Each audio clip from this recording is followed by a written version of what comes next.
Welcome to TAMA Talks, brought to you by the Torrance Art Museum Advocates. I'm Janine Madden, current TAMA president, and I'd like to thank you for watching. Today's talk will feature work currently on view as part of Window, an ongoing public art project in collaboration between the Torrance Art Museum and the Torrance Visitors Bureau, Discover Torrance. The project is a rotating solo presentation of artwork curated by the museum staff and displayed in the storefront window of Discover Torrance, the official visitors bureau for the City of Torrance. Discover Torrance is located on the main level of the Amo Fashion Center, one of the largest shopping centers in the Western United States, affording a large segment of the community, as well as many visitors to the city, a chance to engage with artwork in a non-institutional setting. Together, these two entities have collaborated to keep art in the public eye. Our current window artist is Katrina McBride, a visual artist, public art muralist, and founding member of the Chroma Pop Long Beach Female Art Collective. Her artwork explores the role of artist as an architect of visceral and esoteric experiences and the physicality of space. Anna created this piece specifically for the Discover Torrance window. Its next stop will be a solo art exhibit at the Hive Gallery and Studios in Los Angeles, one of the longest standing galleries on the downtown art walk. Anna is the 9th artist selected for the window program. Her work will be on display January, February, and March of 2024. And we invite you to stop by Discover Torrance to learn more about Anna and her work at the Amo Fashion Center on the main level, entrance 6 near Lucille's. This discussion is being recorded and will be posted to our YouTube channel with all of our previous TAMA Talks. You can access it from our website at www.tamadvocates.com. As I mentioned, today's guest is artist Katrina McBride. She is a visual artist and muralist based out of Long Beach, California. The primary media she uses are acrylics and oils to create vivid and universal themes found in nature. She has been a lifelong artist and studied visual arts at the Orange County School of the Arts and received a Bachelor of Art degree in sociology with a minor in philosophy and writing from the University of California, Merced. So welcome, Anna, and thank you so much for joining us today to tell us a little bit more about your site-specific installation, Manual Intelligence, on view now at Discover Torrance. Thank you so much for having me and for this opportunity to be part of this project. I think it's so important, not just for me as an artist, but also for the public. And I'm just really excited. The whole experience has been amazing and transformative, and I couldn't be more grateful.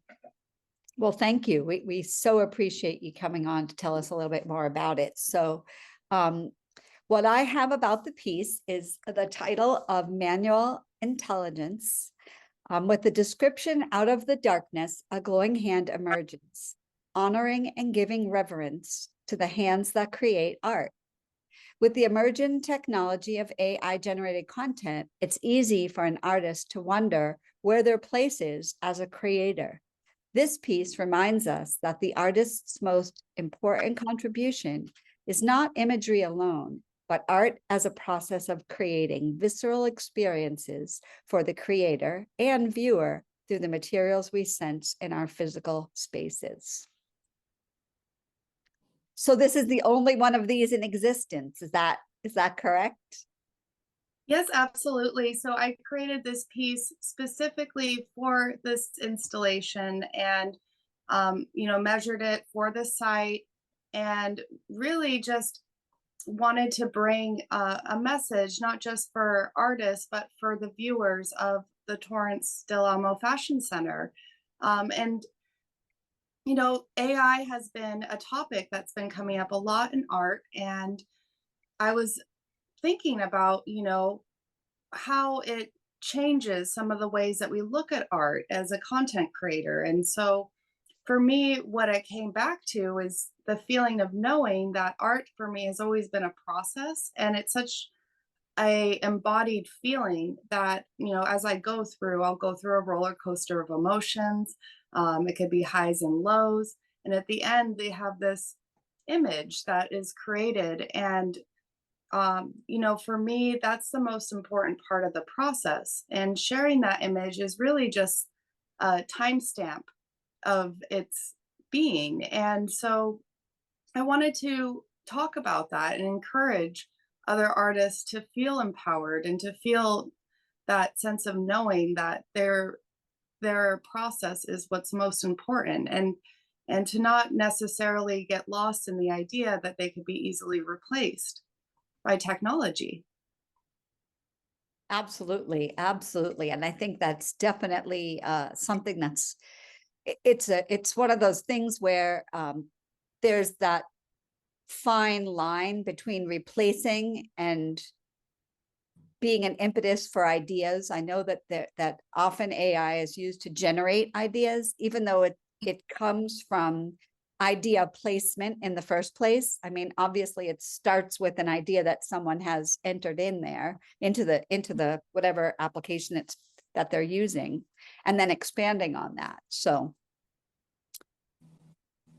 all right, I'm going to move to the next slide. So this is actually the Discover Torrance Visitors Bureau at the mall. This is the view you'll see when you are walking by the outside of the mall, of the window at the mall. And then here you are when it was installed, which was just last week. Was it installed on Friday? Yes, it was Friday morning. We did the installation, and I wanted to, once I saw the dimensions and I went and visited the space, I really wanted to build a shadow box for the opportunity to highlight the piece in a way that people could focus on it. And so since the piece is done in darker tones and I use color changing LED lights to activate a lot of the paint, I wanted to have the illusion of it looking like a screen. Well, it does, because when I first saw it, I thought that perhaps it was neon. Yeah. I And mean, so not seeing it in person, I really thought that it was strictly light. So tell us a little bit about the composition and the media that you used to create it. so I designed the piece. It's on a plywood wood cutout, and it's propped up against a stand. It's freestanding, and I use as a base acrylic house paint, outdoor house paint, because I really enjoy the texture. And then I glazed on various, just lots of layers of acrylic paint. And I use a variety of fluorescent and neon activated paint so that it really does give that effect with the light engaging with it. And so the lights too are color responsive to the different layers of blue, green, and red. And so once it oscillates through the piece, it gives the illusion of movement and also highlighting different colors within it. That's extraordinary. So is it fair to say it could be a different image each time you walk by it?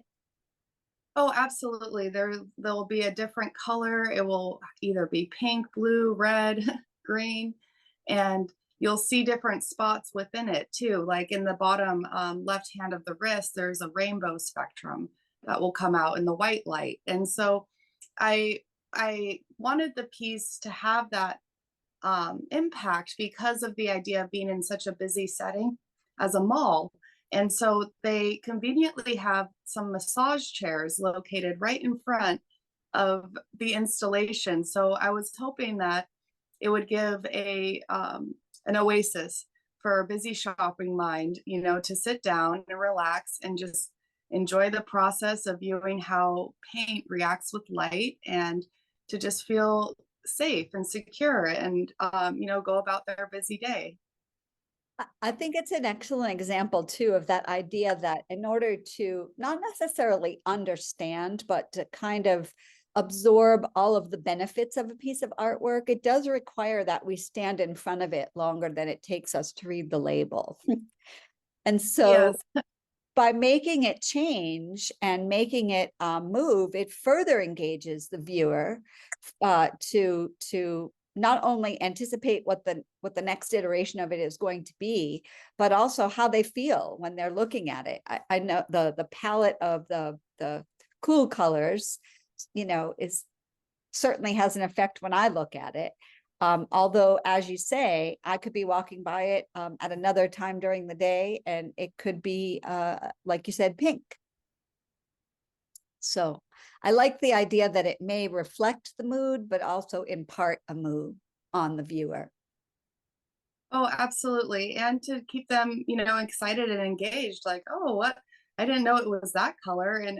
And I have a few people come up and look at it and they wonder, is this a TV screen? And they're not really sure how, it was made. And then I know I'm doing my job. Absolutely. I was just going to say, then it's having the impact that you hoped it would. I noticed that there's a QR code. Does that take you to your website? Yeah, so I have my link tree with a website and the interview that I just recently did for Voyage LA Museum, or it's a publication for artists. And then I also will have a link to this as well, and um, my social media and any other fun things that I'm engaging with in the community. Excellent. That's great. That's great. I think that being able to engage further, so seeing the piece of artwork, but then one of the things I'm learning from doing these talks with the various artists, either out in the community or at the museum, is that at first glance, you can appreciate their work for what it is before you. But I'm realizing that the more information I have, or that we have as a public, the like you were saying initially, the ideas that you are trying to communicate through the artwork really expands your mind as you are looking at it and gives you a much deeper appreciation for the piece. Oh, Well, absolutely. it is fantastic. And so it will be at Discover Torrance through March, through the end of March. So, and then it's going to Hive. Yeah, so the Hive Gallery is a excellent gallery and studio for artists in downtown LA. There are hundreds of artists that go through this space, and they host monthly art shows featuring artists as well as group shows. And so I'm planning a featured artist show with this piece there and some of my other paintings. It will be in the spring and early summertime, and I'll announce the date soon. Fantastic. That's tremendous. So speaking of your other work, we do have a couple of images that I'd like to share. Very whimsical. I love it. Where was this piece? And tell us a little bit about it. So this piece is very special. It's a part of one of three panel murals that were commissioned by a local community advocate organization called Puente Latino Association. And so this is part of a public art project where these pieces are ultimately to be installed in an alley beautification grant in North Long Beach. And it's located right next to the Star King Elementary School. And so this is a part, they came to me with the idea, we want alebrijes because the project is alebrijes, and alebrijes is the Mexican folk art form, and it's an alley beautification. And so I designed the pieces, and together with the community at the block party, I painted it with over 100 members of the community. And so together we shared this experience of the idea of beautifying. And so they've been on tour with Puente this time until ultimately being installed in their permanent location. And so they've been on Telemundo, they've been at the Aquarium of the Pacific. They have a life of their own. And that's how I feel as a public artist. Like I want to create art that has a life of its own beyond me and is really part of the community and everyone who's in it, not just seeing it, but being able to paint and come up with the ideas together. Fantastic. That's amazing. I love the tail because I am a moon phase girl. So I'm Oh, I am drawn to the moon phases of the tail, but so others actually painted on the work. yes. And so what I do for a lot of the public art murals, anytime I have an opportunity to teach, I will do so. And so I created a coloring book style layout with paint by numbers type of style. So I'll take a swatch of the color and put it in each spot, and I'll have the paint on the ground with the brushes. And it's really, it explains itself. Like anyone with any background will come up, and all ages, like from as low as toddlers to seniors, everyone they just know what to do. We are all artists. And so they help me with painting the base coats. And then I'll go back and put in a lot of the detail and the shadowing and any of the other effects that, create the wholeness of the piece. I think we have some other, let me see. This is part of that same series. Yes. And so this is Exquisite. yeah, and so the idea about alebrijes is that they're a fantastical animal that combines different features of animals to put together as a way of they're seen as like guardians. And so when we take on the aspects almost like a totem, so the courage of a lion with the sense of wings to be able to fly above. And so I really like this opportunity to engage with the community in this way, because I just love animals and I love the idea of creating these totems. And I full-heartedly just believe that they can really help brighten and feel and make others feel protected and safe in their community.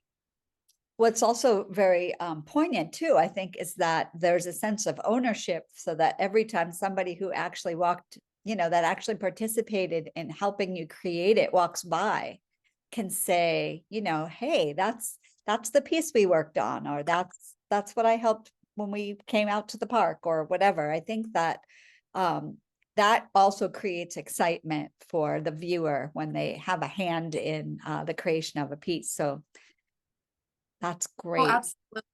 Absolutely. And I do a lot of public art projects, and I could tell you that, the first thing that people ask is, what do you do about graffiti? And I have never once had an issue with graffiti when we do this type of installation and when we engage with the community and painting together, because that is the way of claiming ownership together. Yeah, and I think it's funny, because not funny, but I think it's interesting, profound actually, that the idea that they are intended to create that feeling of safety, that they somehow are immune to the graffiti effects. Oh, absolutely. And this is the And final piece in that trilogy. yes, and this is a combination of an owl or the peacock feathers and the eagle and different like animal legs. So it really, it's the idea of combining all these features together. So I guess this would be a griffin or I something, was but gonna say the face, yeah, the beak looks very griffin-like. yeah. But I've researched all Mesoamerican pattern work and design within the in the colors, and those are all where we take the tradition and then really I just collaged them together for the community. Interesting, because I noticed it's a very inclusive rainbow piece, and I wasn't sure if you did that intentionally, or was it specifically just hearkening to back to the origins of the image. Yeah, so this is definitely aligned with the way that traditional alebrijes look, and the colors and the vibrancy and the pattern work. Outstanding, outstanding. So now we're going to move to these beautiful pieces. Tell us a little bit about the image, but also that layering effect is just stunning. Well, thank you. This is the first of my color block series where I explore this concept of making planes of color and using the focus of an animal. And so I chose a hummingbird, and I call this piece interdimensional because I just felt like it was kind of taking me through a new way of looking at painting. And it started off as a digital concept. And I was like, I don't know if I could do this, but I'll try. And so what I use is the chiaroscuro effect. And I actually paint everything in black and white first with house paint, because I have a lot of house paint and I really enjoy the texture. And then I take layers of glazes of acrylic color and go on and build upon. So I feel like it really helped with getting the vibrancy of the color and also having that depth of the texture. And I love even though you start in the black and white, that light and dark still plays so prominently in the entire piece. So beautiful. Thank you. Okay. And the next piece. So this one is a piece in the same series I had done later, and it's much larger. And it's further exploring the panels of color. And once I did the first one with the hummingbird, I wanted to really push the color and make it brighter. And so I'm using a variety of different techniques now, not just using the glaze, but mixing more of a white and dark shadow pigments within the color. And you can see it does have a little more of a vibrant effect. And it's the line is less sort of, I'm not sure diaphanous is the right word, but the line is definitely, the colors are much more sharp. They're sharper. Yes. And that was this one is featuring a sparrow, and sparrows work together. And so I feel like this was also me reflecting on how grateful I am to be part of an art community and working together and encouraging each other. They're almost Escher-esque, in the way that they flow into each other. Beautifully done. Love it. Oh, thank you. And is this displayed anywhere, or is it just in a collection, or is it something that you have in your studio? I sold this piece actually at the art show in Long Beach, and I do a monthly art show for First Fridays as part of the Expo Center, and it's the largest group art show in Long Beach. And as soon as the paint dried, I brought it to the show, and it sold that night. So fantastic. Yeah, it's very it's interesting. It's a very sort of almost emotional piece. I mean, it creates this visceral response when you're looking at it of, well, obviously to different people, it looks different.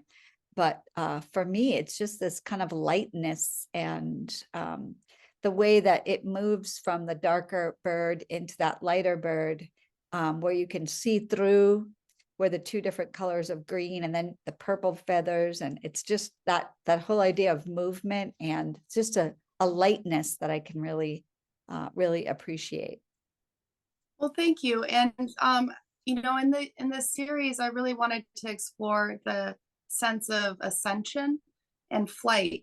And so as I go through each color, I kind of focus on what the color means to me, and almost bringing in like the study of chakra system. So the idea of we have a shadow, and we have a spirit, and then we have a body. And so that's what the three birds represent, and at least in my mind. And then going through the process of grounding ourselves, creating, feeling, expressing, and then knowing. And so those are the transition of the sense that we get when we ascend and we can overcome things. So the idea of flight and getting a higher viewpoint is part of that process. And so I love hearing people's feedback because it always surprises me, and they'll say things like, oh, the color here makes me feel this way, or like you had expressed that it gives a sense of lightness. And that's really how I experienced it as a painter. And maybe that's exactly what is, that's what's attracting me, is that sense of that chakra movement. And that rainbow. When I was teaching, I always used to say my boyfriend's name was Roy G. Biv because I'm a big rainbow fan. But I think that's maybe what's resonating with me is the movement through the colors, and the addition of colors that are, like that hot pink, or I'm not sure if it's hot pink, but the pink underneath the black tail of the first bird. Really, really beautiful. And so the Yes. final piece we have, is this a moth?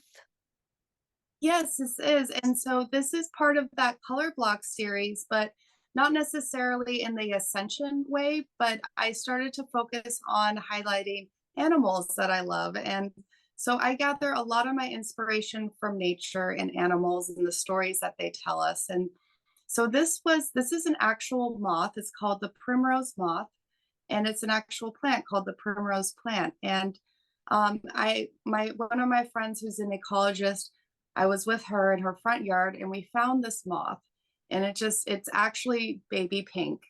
And we were amazed, we were stunned. I've never seen anything like it. We did some more research on it and we found that this is an endangered species. And so when we were just shocked, we're like, wow, this is really amazing that you have an endangered species in your front yard. And she's part of the no mow movement, and she doesn't use herbicides or pesticides in her garden. And she lives in Maine. And when we were just like, wow, how much biodiversity has occurred just from not mowing her lawn for a couple of years. And so this species, the primrose moth, has a symbiotic relationship with the primrose plant.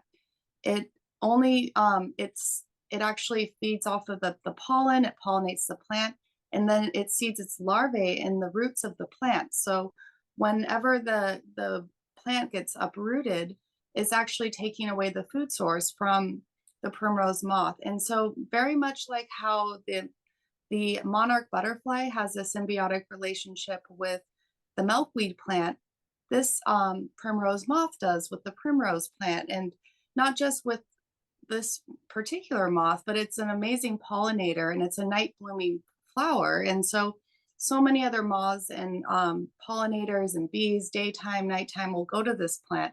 And we saw a hummingbird moth go to the same plant, which was amazing. It looks just like a hummingbird, but it's a moth. And it gets me so excited about nature and the idea that we have a role of creating space for it and engaging with it. And so every time I show this piece, I also like to promote, there's a free ecology app called Seek, and it's by iNaturalist, and it's it's a database where we can contribute our observations to help study how nature is doing, and get to be more educated about what's in our environment. And that was exactly how we found this moth. Yeah, the no mow. I really wish no mow would catch on a little bit more. I've tried to convince my husband, even if we can't no mow the whole yard, I would love to just leave a periphery. And I'm hoping this summer we can do that because the grasses grow very, very tall. He doesn't like it because we have a lot of wild turkeys and they like to nest in the grass. And then we have flocks and flocks of turkeys in our community. However, from an insect perspective and a pollinator perspective, it directly impacts the gardens of not only our garden, but all of our neighbors' gardens as well. So I really, really hope it catches on. And I love the backstory behind this piece because, like you mentioned about the monarch, primrose is the same, and you can only imagine how many other plants and flowers out there provide a pollen and nectar source for pollinators, that we don't even think twice when we mow that we're desecrating their homes. Oh, absolutely. And it is, it's, I think we don't know these things. And so the more we talk about it, make it, very like common, like there's ways to have a beautiful garden and also like, leave the room for nature to take over. And so I've seen lots of creative ways that people can mow parts of their yard and then have, the more wildflowers and other aspects. And you know, um, all we can do is just talk and share these stories. And I think, California has done a great job about educating about the milkweed plant and distribution. The group that I work with for the panel murals with the Alebrijes have distributed over 5,000 milkweed plants to our community. And so they got an award from the Aquarium of the Pacific for Friends of the Butterflies. And which I think is like getting an Oscar, and so right.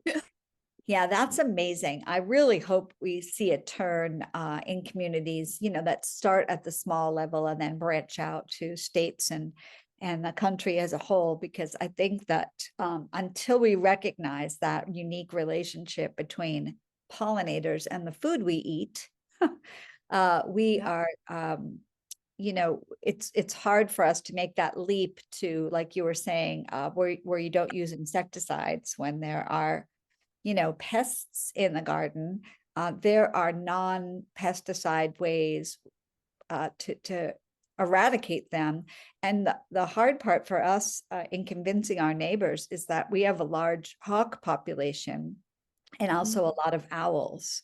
And, when we're using rodenticides or insecticides, it works its way up the food chain. And, no one really thinks twice about killing a mouse in their house, but the idea that if they don't do it in the correct way, they could ultimately be killing whatever animal chooses to eat that mouse. So, oh yes, and like you said, it's just part of, this is what has been done.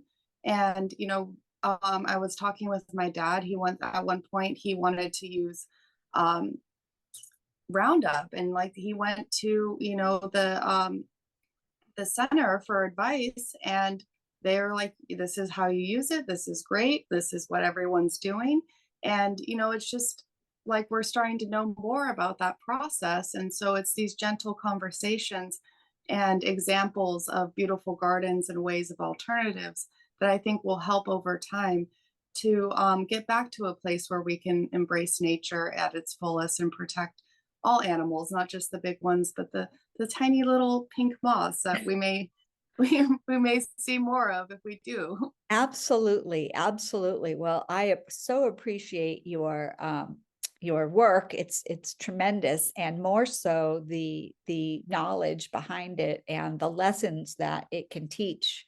The idea that we could stand in front of this and appreciate it for its color and composition and line work. I mean, just for the execution of the piece, but then to recognize that learning a little bit more about it and what it actually represents can take us even further in understanding not only the impetus for making it, but the impact it has on those who view it.